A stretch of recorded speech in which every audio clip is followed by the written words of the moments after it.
This is All Things Fitness and Wellness, uniting industry thought leaders and fitfluencers on the mission to inspire innovation and encourage people to live a life fit and well. Brought to you by the British Columbia Personal Training Institute.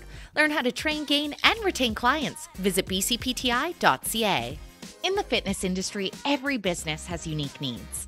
A corporate big box gym is going to have different challenges and concerns than a boutique fitness space. With that said, the industry as a whole is starting to shape a collective voice and amplify the fact that all businesses in the sector are on the same mission to help people live a life fit and well. On the podcast today, we're joined by Phaedra Wright, who is the CEO of VIP Fitness and Lifestyle in Vancouver, Canada. Phaedra has created an exciting fitness space for her members. However, she had just completed a renovation and expansion prior to the unforeseen pandemic closures in March 2020. As a small independent business owner, this resulted in steep mountains to climb throughout the following years. In this episode, we learn about her story navigating those turbulent times and find out how things are going during this period of recovery. This episode is an important listen to understand the unique challenges boutique fitness owners face and get insight on how they can be best supported.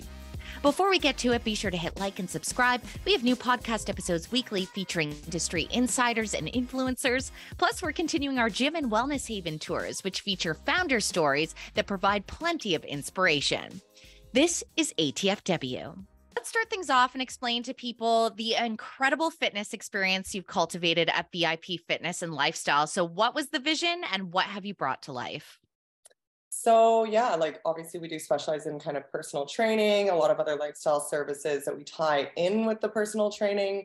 My goal was to always set the clients up for success. So including things like access to nutrition, lifestyle coaching, and also some physical recovery services as well in case they have any injuries come up was really important. Also add in a lot of group fitness classes to try to accommodate all demographics as far as finances go. So we really wanted to have it be accessible for everybody to join a really beautiful community. And what was it like for you bringing this business to life in the first place? Because I imagine as well, you're based in Vancouver as well as we are, and cost of living, finding spaces can be challenging. So what were those early days like navigating? Oh my gosh, yeah. So it did definitely come up out of need. I needed a space that was mine for me and my staff. So of course I was thinking, okay, we'll take a small step, find, something a little bit cheaper, start out there. And I looked at, oh my gosh, probably 20 to 30 spaces. Came close on a few, but none of them were right. In Vancouver, you don't really get to take a small step. It's kind of like take a big step or nothing at all. So ended up getting a really great location on a very central area. It definitely was a little bit more than what we were hoping to spend for rent, but here we are today. It's going really well. Well, and this is kind of where your story gets very interesting because obviously VIP Fitness and Lifestyle has had a tremendous following, a lot of loyal clientele, always bringing in new clientele. And all of a sudden, the beginning of 2020 rolls around and you're in the heart of expansion. So what were you building at that point of time? And what did it take to bring that element to life? Oh my goodness. Yeah. So we started out we had about 2,500 square feet, primarily focused on personal training. We did try to run some group fitness classes downstairs in that space. Within the first, I would say 6 months of being open, we found that we were maxed out at certain points of the day. And I just saw potential of our growth being stunted by not having that accessible room. So we decided to add in group fitness studios, which we took over more space upstairs. So another 2,500 square feet focused right on group fitness. It opened in February 2020. So pretty much a month before COVID for group fitness, not ideal timing especially for that type of a service. It was really, really challenging. Our rent had just doubled, which I had already mentioned. It was already just the one space was more than what we were hoping to spend. So choosing to double, that definitely did face some challenges over COVID. It did offer us an opportunity to provide clients with completely isolated training over COVID, which did work in our benefit. We had some people who were maybe a little bit higher risk, or we did have some actors that were in, big productions where they had to be tested regularly. They could not be around other people. So being able to facilitate completely isolated training was a benefit, but obviously not the vision that we had for the spaces. So it's been quite a challenge to rebuild that service up for us. We got shut down, I think, I can't remember exactly, maybe like 5 or 6 or maybe even 7 times for the group fitness. So, especially having it be new, we would kind of get a little bit of momentum and then shut down, and then a bit of momentum and then shut down. So it was extremely challenging, extremely frustrating. But again, we made it through, which I'm very grateful for.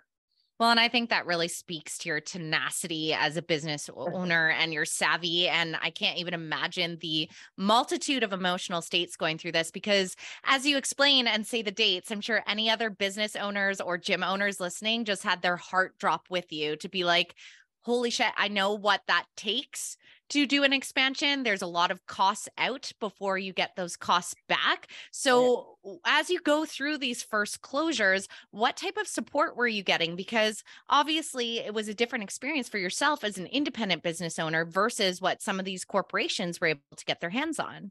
Absolutely. Yeah. I mean, there were certain things that we were able to access. I do find that a lot of the support that the government put out for businesses was extremely hard to access, which was really frustrating. So kind of in the public eye, people are like, oh, well, they're offering you this, but I'm like, yeah, but we can't actually get it. So the first one was the rent subsidy, and we would have gotten quite a substantial sum of money if we were able to access it, but they structured it in a way that the landlords had to apply for it, and our landlords, and basically they made the landlords sacrifice 25% of the rent. We would pay 50%, and then the government would pay 25%.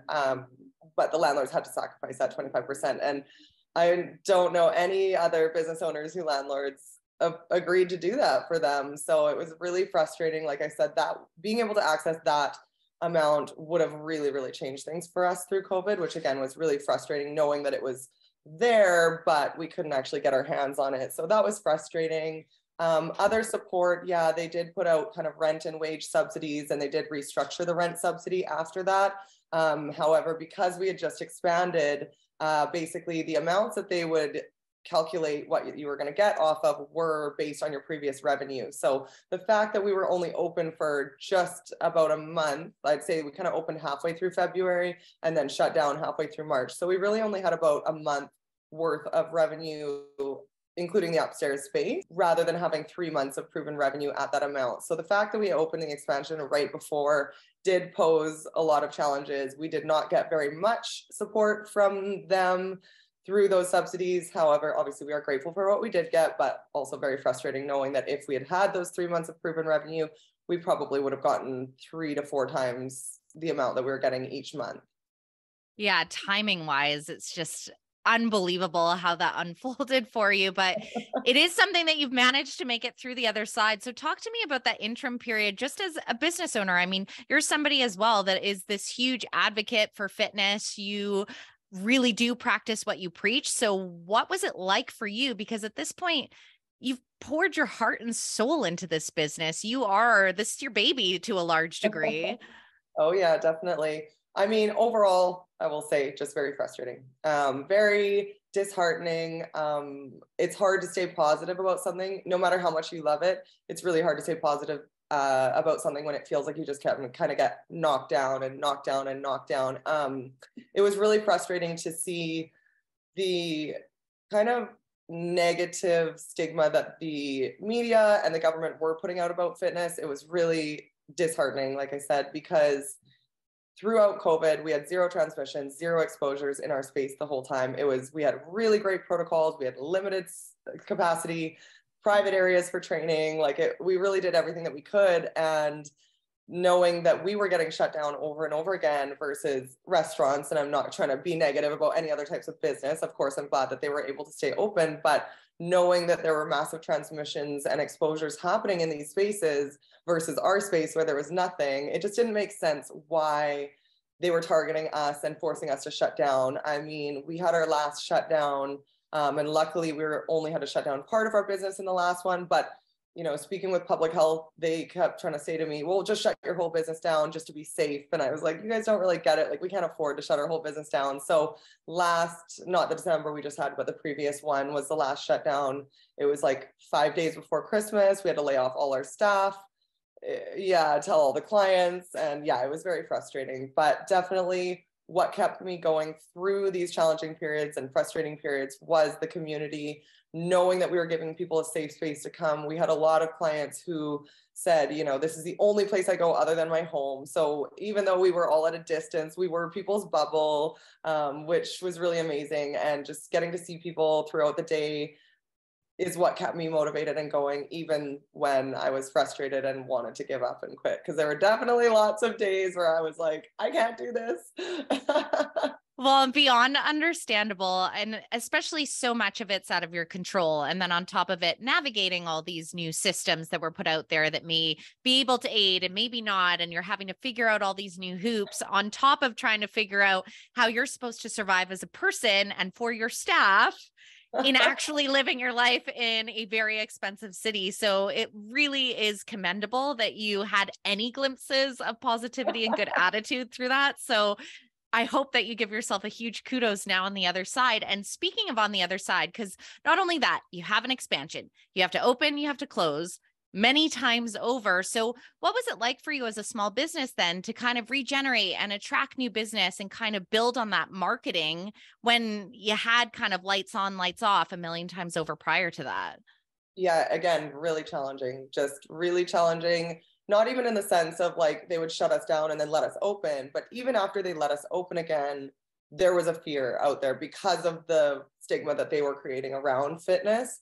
So even after they let us open again, it was still challenging to get clients. We still had people quitting because they said, oh, well, you know, the news says it's dangerous and I don't want to be putting myself in this kind of a position. So that was frustrating. I felt like we had to continue over and over again to kind of prove ourselves and prove to people that no, this is a safe space for you to come. And, you know, going to somewhere like one of the big grocery stores, you're exposed to way more than coming into a fitness facility where every single item or every single surface is wiped down in between each client, sanitized. Whereas at the grocery store, I can pick something up, put it back on the shelf, and then you could go and pick up that same item, right? Those things were not being sanitized. So again, yeah, like I think, like I said, we just had to continue to prove ourselves, and the amount of conversations we had with current clients trying to quit and also people kind of on the fence about even coming in. Again, very disheartening because I know for a fact that maintaining health and fitness was one of the only things that could reduce your actual, the intensity of if you did get COVID. So that was really frustrating as well. And people felt like they were safer to sit in their homes and do nothing versus maybe venturing out a little bit to do something good for their body and mind.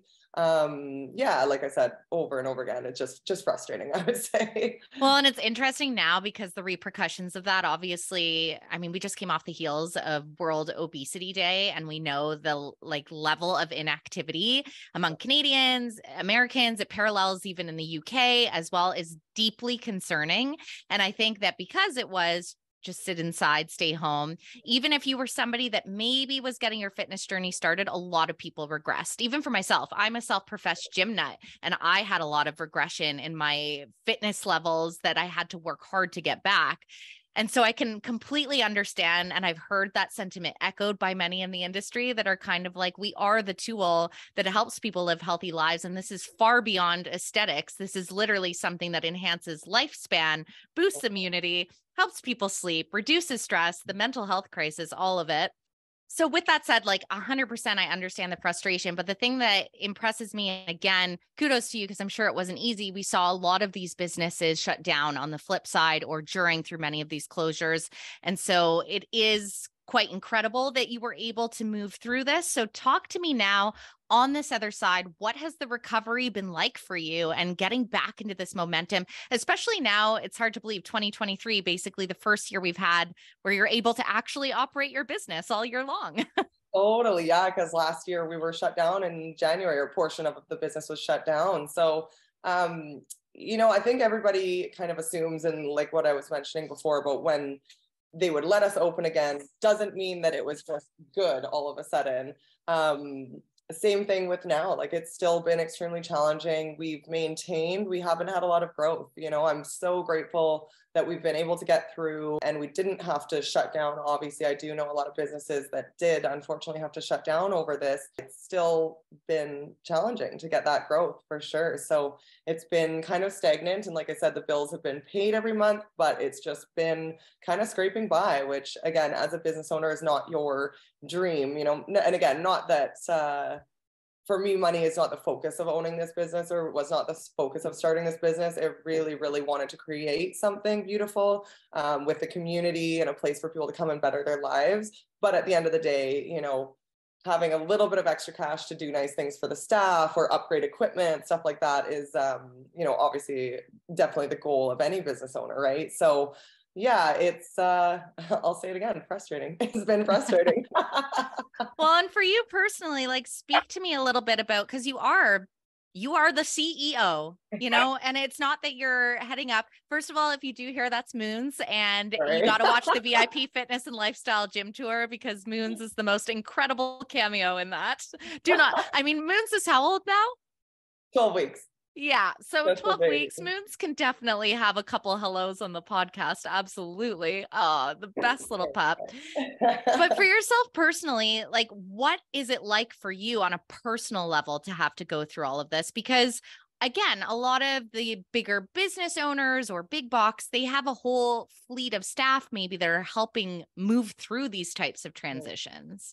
Yeah, it was, it was a very pivotal time in the business, and obviously very sad to have any businesses shut down. One positive from a completely selfish point of view was that, there was a yoga chain. There was about 5 or 6 studios out here in Vancouver, and they were one of the first businesses to completely shut down when COVID first hit. And their general manager of that space ended up reaching out to me and asking, again, she just came in to teach yoga, and it was just kind of this pivotal time in the business where I kind of ended up asking her, I'm like, oh, do you want to maybe work with me as a general manager? So I did get my amazing general manager through all of this negativity. Her name is Lindsay, and I would not have gotten through this without her. She, the amount of times that we had to write something to the clients and explain the closures and openings and closures and openings, it was just so much. And I think trying to do that completely by myself would have been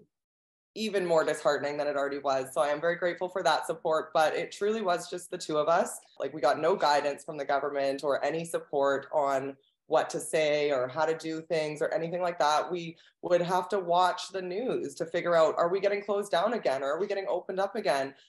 They didn't reach out to us ever. They didn't give us any support as far as even just maintaining what we're doing. So it was definitely, we were just kind of flying by the seat of our pants and did not know what we were doing. I do think, being able to maintain and run a business through COVID, I'm kind of like, okay, throw anything at me now. If we can get through this, I can do anything. So as much as it was disheartening and frustrating, I do think it really pushed me to be stronger as a business owner, really adaptable, which obviously as an entrepreneur, you have to be adaptable. You kind of think, okay, I'm going to set this up and then it's going to be perfect like this for a while. No, that's never the case. Things are always changing. Things are always shifting. So yeah, it's being adaptable is really key. And I think that's the most positive lesson that I learned through COVID, was just take it day by day and got to stay as positive as possible. Well, now you literally have visible evidence in your life that you can make it through anything and be a highly adaptable person. And it's amazing as humans when we go through those growth spurts, which obviously this one is not one you necessarily would have chosen, but then you look back and you're kind of like, fucking A, I can literally do anything, which makes me very excited for you because you have made it through this. And your business, again, obviously it's going to take a little bit to build back that amazing momentum you had going prior to this, but I'm sure you're going to see all these successes and wins as you continue through this year. I'm curious though, as a small business owner, there's a lot of talk in the industry. And I know even so, for example, I'm going to URSA, which is a big fitness conference in San Diego. And it's the first time that they're actually including boutique fitness solutions on the 4th day. So some of these smaller chains are collaborating, and it really is a matter of everyone being that unified voice and lobbying in the industry that we are in a health industry as well, that's badly needed in society because, Yeah. again, the levels that people don't move is really disheartening. And we know that that directly leads to chronic disease, which actually costs governments trillions of dollars globally. So you're all part of that healthcare continuum. And with that said, I think where there is a bit of divide is people understanding the unique challenges of small business owners. For yourself, what type of support is valuable to you as a small business owner? Within the business community is so important for us. So definitely kind of externally getting to meet other people. And I think just hearing their stories, knowing that everybody's gone through something pretty horrible as an entrepreneur throughout the last couple of years. But yeah, I think as far as like from the government, like recognition to the importance of what we do would be really amazing. Fitness is kind of pushed to the side. I don't know if maybe people in government aren't necessarily thinking like that or whatever, but definitely don't feel like it's necessarily taken seriously as an industry. A lot of healthcare is about remedying the problem, but it's not as focused on preventative methods. So for me, I think that would mean a lot to just get a little bit more recognition and support in what we do and seeing how important it is what we do and making sure that we are supported and prioritized as an industry, because I don't necessarily think we are right now. And I know that you're not wrong. There's a ton of advocacy that's happening, and this is why stories like yours are so important as well. I don't know if you had followed it at all, but it even was in Saskatchewan. They were trying to add a tax to gym memberships that would have made it substantially more expensive for fitness members. And also, if you're a fitness business, that means your costs go up and then your members are a lot less happy and maybe you lose them. And it was the Fitness Industry Council of Canada that lobbied together and they managed to fight that. But there's still such an uphill battle. So I think you're 1000% correct that we're not there. And there is a lot of work to do for yourself within VIP Fitness and Lifestyle. What are your hopes for the future as you grow through this year? Yeah, absolutely. I mean, obviously, just continuing to grow and build our beautiful community. Our goal is to just help as many people as we can. Coming out of the pandemic, of course, I do a lot of the initial tours and interviews with new potential clients. And I would say 90% have gained weight of people that come in have gained weight from COVID, lost their momentum, all of that kind of stuff. So just making sure that people understand that we are there for them as an outlet. And just seeing that community continue to grow is my goal, and making sure that it's a beautiful space for both our clients and our staff to come in and spend some time and better their lives. So Well, and on that note of beautiful space, if you haven't checked it out yet, Phaedra was kind enough with Moons to take us on a fantastic tour of her gym. And honestly, I think it's absolutely spectacular what you've done with the expansion. I know that you have some really unique class offerings as well, including, I mean, we didn't even get to your fantastic history, but Phaedra has experience as a dancer. She's also an incredible talent at belly dancing. So bringing kind of, because I think it's helping people understand that you and I mean, we love throwing weights around, but that isn't necessarily what fitness means for everybody, right? yeah. No, absolutely. Like we are so supportive of cross training. If clients come in and they're, maybe they're doing personal training with us and classes somewhere else, like we're so supportive of that, like making sure that people are doing great things for cardiovascular, stretching, mental health, mental wellness focus. And then also, of course, the resistance training I think is really important, but we really try to emanate that with building out our class schedule. Like I said, we do have the 2 studios. So one is more focused on like resistance training. The other one is more lifestyle classes. So making sure we have some yoga, some Pilates, some dance, and just other creative ways for people to kind of step outside their comfort zone and get a sweat in. Doesn't necessarily always need to be lifting weights. So we really wanted to be kind of a one-stop shop that clients could come to and get a little bit of this and a little bit of that, and get their cross training in one location. And a lot of knowledge and support from your team. Phaedra, honestly, I've known you for several years now and constantly admired from afar as a female as well entrepreneur. I think that it's just really fantastic what you've accomplished up to this point, and especially through tremendous amounts of adversity that you could have never ever imagined as an entrepreneur. So to come through and be able to have a smile on the other side is pretty incredible, because I can only imagine the hard days, but you've done it. And I'm very excited to watch you grow. I don't know if there is a third floor in your building, but I'm sure you'll take it over if there is. I do like to end people off, and I know it does put you a bit on the spot. So feel free to take a moment if you don't think of one right away. But I just like to leave people with a motivational quote that they can take with them for their day. So do you happen to have a favorite? Oh, I mean, it's super cheesy, but it is truly something that I live my life by, is that everything happens for a reason.